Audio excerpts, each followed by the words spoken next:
Halo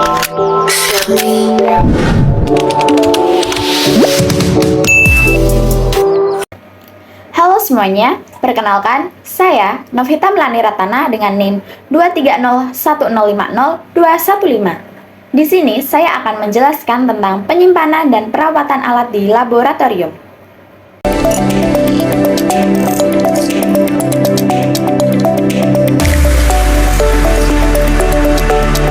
Sebelum mengetahui tentang penyimpanan dan perawatan alat di laboratorium, kita ketahui dulu yuk, apa tujuan dari penyimpanan dan perawatan tersebut.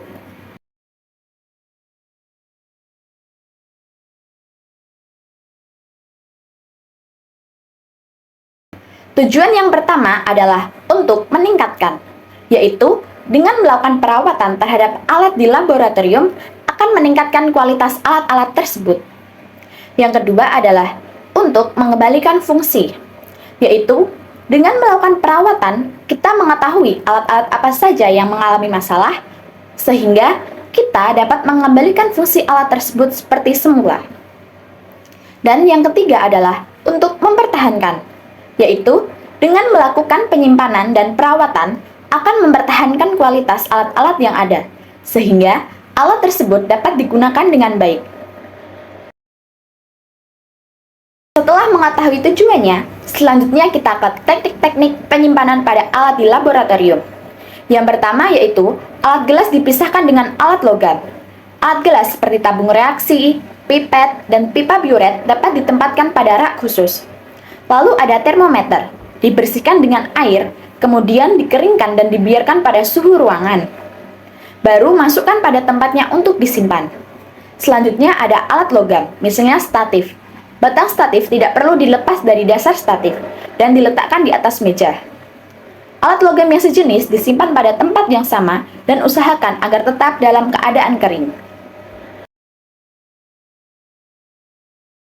Adapun beberapa hal yang perlu diperhatikan dalam melakukan penyimpanan alat, yaitu alat-alat yang sering digunakan diletakkan pada area yang mudah dijangkau. Hal tersebut akan memudahkan praktikan ataupun asisten laboratorium dalam mengambil dan mengembalikan alat.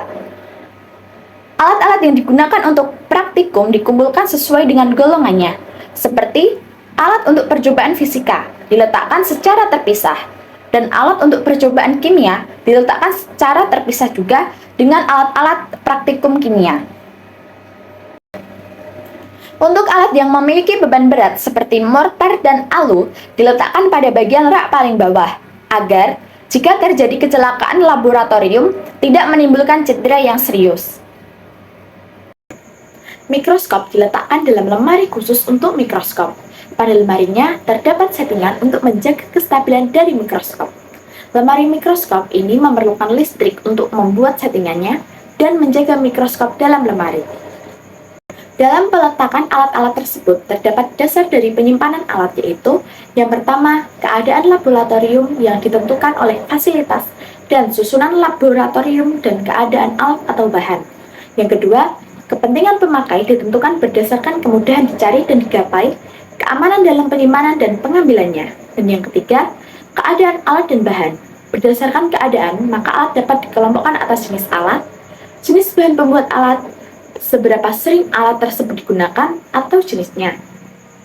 Pada jenis alat, misalnya untuk gelas kimia, corong, cawan petri, mortar, dan alu. Untuk jenis bahan pembuat alat, misalnya terbuat dari kaca, porselin, logam, dan kayu. Lalu untuk percobaan, misalnya laju reaksi dan kesetimbangan. Adapun pada seberapa sering alat digunakan, yang sering digunakan misalnya gelas kimia, dan yang jarang digunakan misalnya mortar dan alu. Sekian penjelasan dari saya terkait penyimpanan dan perawatan alat laboratorium. Terima kasih dan sampai jumpa di video selanjutnya.